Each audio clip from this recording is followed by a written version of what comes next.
Moi, je suis la coordinatrice des activités, donc je m'appelle Ivy. Alors, les buts de l'association, il y en a plusieurs. Donc nous, on a pour but de partager et faire découvrir le milieu de la création artistique, aussi bien la BD, l'illustration, le dessin, l'art plastique, de sensibiliser à la nature, au développement durable avec des gestes éco-responsables et des solutions faciles à appliquer dans la vie de tous les jours, et après d'allier les deux à travers des supports d'édition, du coup de la BD, de l'illustration, des prints, et de créer des événements, des ateliers, des salons, des rencontres autour de ça, pour pouvoir sensibiliser les gens de façon ludique. On aimerait aussi monter des interventions scolaires pour les enfants, donc destinées au jeune public, en abordant des sujets pareil écologiques, mais avec des jeux ou des réalisations de BD, d'illustration.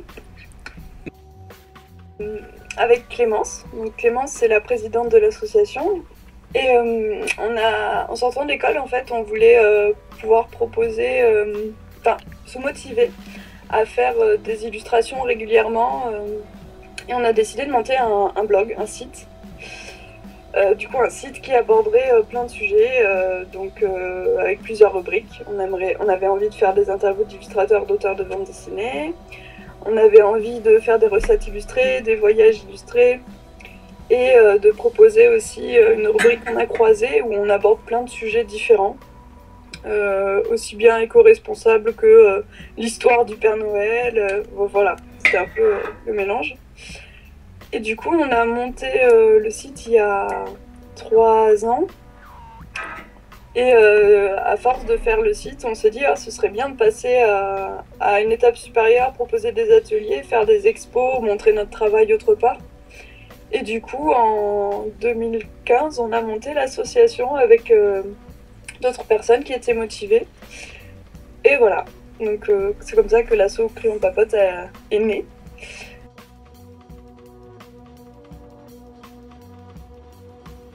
Le nom du Crayon Papote, en fait, on voulait que ce soit un peu rigolo. Et en même temps, on voulait que ça rappelle forcément l'aspect art, donc du dessin, avec le crayon. Et l'aspect qu'on informe les gens de façon ludique. Et on essaye d'apporter des solutions quand on parle souvent de problèmes aux infos. On voulait mettre un peu de positif dans tout ça. Du coup, il y a eu le mot papote qui était rigolo, mais en même temps qui apportait l'information, qui voulait dire qu'on discutait de sujets, quoi. Les motivations, ça a été justement de monter des projets un peu plus conséquents on était obligé de passer par une structure. Par exemple, pour tout ce qui est exposition, pour les droits d'assurance, etc., on est obligé d'avoir un cadre. Du coup, ça nous a paru évident de créer l'association. Pareil, proposer des ateliers, des interventions, on était obligé d'être assuré de ce côté-là aussi, de passer par une structure.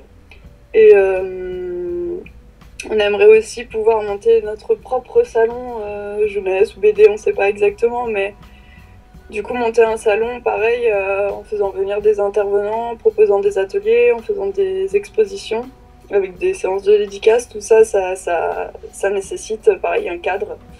Donc ça a été clairement la raison de la création, c'est l'ensemble des projets qui étaient obligés de passer par ce cadre-là. Comme tu dis, c'est un projet assez ambitieux. On ne sait pas quand est-ce qu'on pourra le mettre en place. Déjà pour une question de budget, et puis après une question d'organisation dans l'asso. Mais on aimerait éventuellement faire travailler les artistes locaux, sachant qu'à Bordeaux, il y en a déjà énormément. Après, ça dépendra du thème qu'on souhaite aborder lors du salon. Vu que le Crayon Papote, ça a quand même un mélange entre l'art et l'éco-responsabilité. Peut-être qu'on fera un thème sur ça, et du coup ce sera ceux qui auront créé des livres en rapport qu'on fera venir. Ça, je pense que ça évoluera au fil des années en fonction de ce qu'on veut faire. Il n'y a pas de restriction, quoi.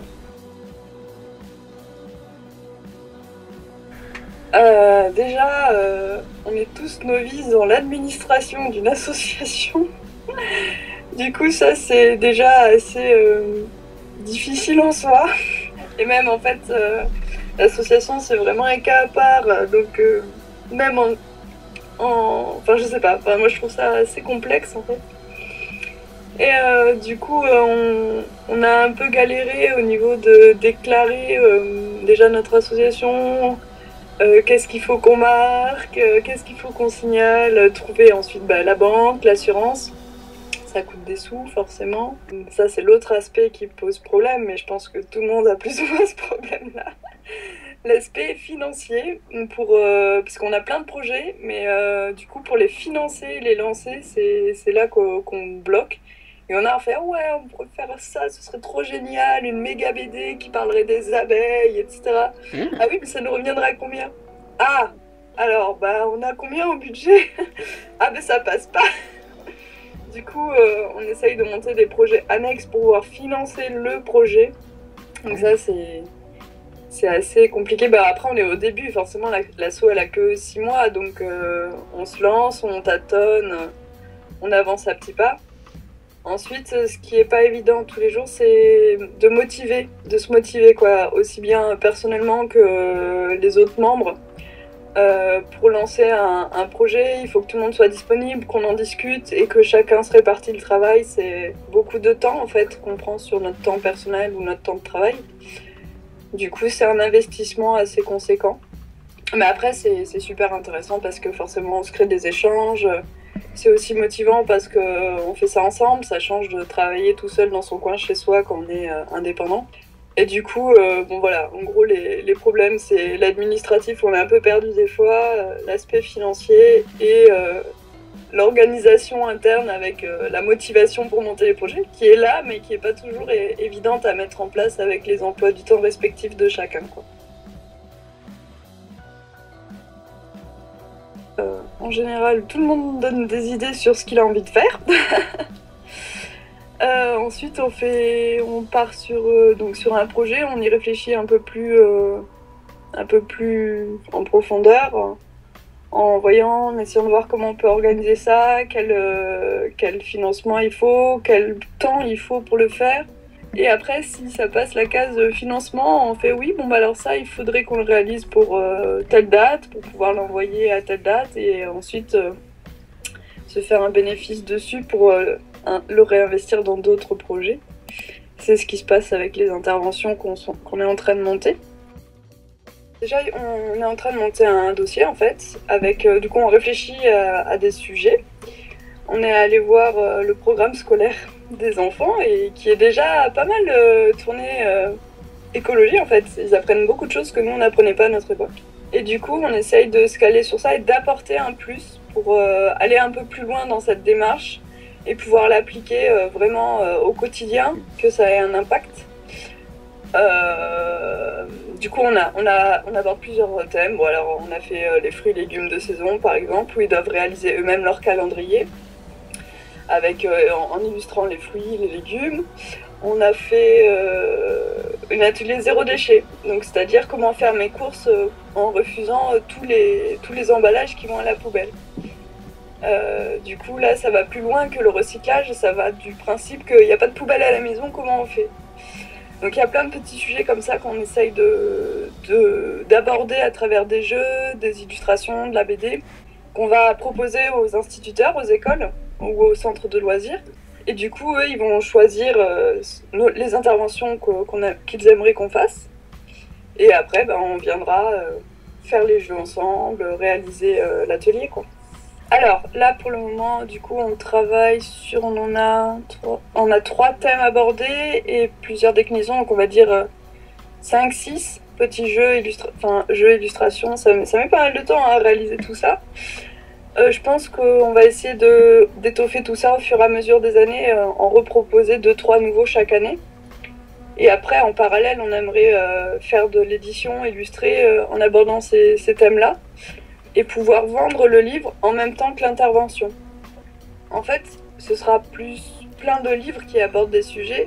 Par exemple, on travaille sur un projet qui explique les transports pour un produit. Par exemple, Madame Crevette qui fait le tour du monde pour arriver dans nos assiettes. Et du coup, on voulait le faire sous forme de livre illustré. Du coup, on vendrait le livre pour que le prof l'étudie avec les élèves. Et après, on ferait une intervention par rapport à ce livre, en leur proposant de réaliser une BD ou quelque chose en rapport pour proposer une autre façon de faire que plutôt que d'acheter un aliment qui fait le tour du monde pour le manger. Donc là, on travaille sur des idées, on le fait ensemble, on se répartit les tâches, on réalise les illustrations, on fait les impressions pour proposer aux écoles. Après, pour le salon, pour le moment, comme l'association n'a pas encore trop de contenu concret, on ne sait pas trop quoi exposer pour le moment. Donc là, on s'est vraiment concentré sur les interventions pour créer le contenu de l'asso. Et grâce à tous les livres qu'on va faire, les calendriers, etc., là, on va pouvoir créer une consistance pour les futurs événements. Ensuite, il y a des projets qui viennent directement à nous, en fait. Par exemple, on a fait récemment la journée des jeunes consommateurs. On avait un petit stand. Donc sur ce stand, comme on n'avait pas grand-chose à mettre, on a proposé d'imprimer des articles illustrés du site et de les exposer. Ça nous faisait un petit espace expo. Et ensuite, on a réfléchi à une petite activité qui pouvait être sympa. Et on a proposé de réaliser des porte-clés en bois, en fait, où les gens pouvaient dessiner ou mettre leur slogan dessus, donc plutôt envers et contre tout, quoi. Petite activité complémentaire, et les gens, c'était à prix libre, donc les gens donnaient une petite pièce s'ils avaient envie.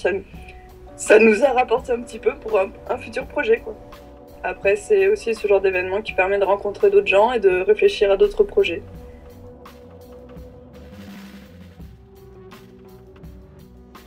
Personnellement, le crayon papote, pour le moment, il démarre.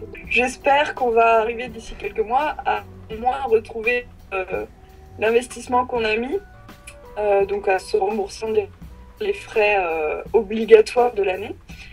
Et du coup, pouvoir commencer à se faire un petit peu de bénéfices d'ici 2-3 mois pour pouvoir lancer d'autres projets, quoi.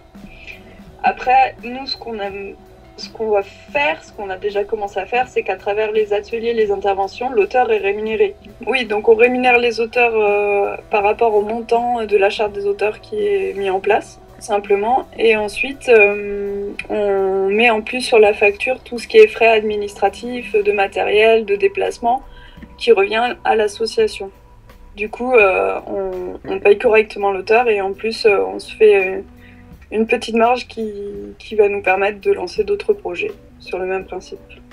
De nous proposer des alternatives ou des revenus complémentaires au milieu de l'édition et de l'illustration qui n'est pas évident non plus. Je conseille énormément le reportage Demain qui est sorti au cinéma il y a quelques mois. Ouais, ils ont eu un Oscar du meilleur documentaire. Et c'est un documentaire que j'apprécie énormément parce qu'il aborde des solutions et pas que les problèmes. Ce qui est très décevant dans la plupart des documentaires, c'est qu'ils parlent tout le temps des problèmes. Tu ressors déprimé, tu sais pas quoi faire, tu te dis ta vie elle est pourrie. Et là, dans Demain, il parle du problème pendant les 5-10 premières minutes du film et après que de solutions concrètes mises en place. Du coup, ça donne beaucoup plus envie d'agir, de faire quelque chose et ça te donne la patate. Du coup, ça te fait voir la vie du bon côté alors que c'est quelque chose que j'attendais en fait. Comme c'est ce qu'on fait avec le crayon papote, c'est apporter des solutions aux problèmes qu'on voit. Et c'est quelque chose que j'attendais autre part que par notre propre initiative. Non, alors en fait, en gros, pendant les 5-10 premières minutes du film, il dit ouais, on sait pas l'avenir qu'on va donner à nos enfants, ça c'est pourri, ça va pas, machin. Et puis ils se réunissent, plusieurs réalisateurs, auteurs, acteurs, et ils décident de monter un film justement pour aller montrer les solutions qui existent parce que c'est justement quelque chose qui n'a jamais été fait et que c'est ce qui manque. C'est ce qu'on leur a dit. Ça manquait et que c'était ça qu'il fallait faire pour motiver les gens et changer les choses. Et du coup, après, en fait, c'est très bien monté parce que ça aborde différents chapitres, 5 au total, et tu fais bien le lien entre pourquoi ils sont allés là par rapport au chapitre précédent, pourquoi ils ont abordé tel sujet par rapport aux conclusions du chapitre précédent. Du coup, c'est vraiment super bien fait. Donc c'est facile de nous trouver sur le site Le Crayon Papote. Comme on a un nom assez atypique, c'est facile de nous trouver. Pareil sur le Facebook, on a une page, Le Crayon Papote, sur Twitter, qui n'est pas très active par contre sur Twitter. Voilà, il y a toutes les infos, les actualités, ce qu'on essaye de monter, et bien sûr, si vous êtes de Bordeaux, vous pouvez nous contacter pour des projets. Encore un grand merci à notre invité pour avoir accepté de participer à l'émission, et encore un grand merci aussi à Ulysse pour avoir produit l'animation du logo. Vous pouvez retrouver leurs travaux respectifs dans les liens indiqués en bas de la vidéo. Si l'interview vous a plu, n'hésitez pas à nous le faire savoir en laissant un commentaire et en faisant tourner la vidéo sur vos réseaux sociaux favoris. Et en plus, si vous êtes super sympa, vous pouvez aussi vous abonner à la chaîne YouTube et à la page Facebook. En espérant vous revoir pour de prochaines vidéos, je vous dis à bientôt et vous embrasse. Yeah!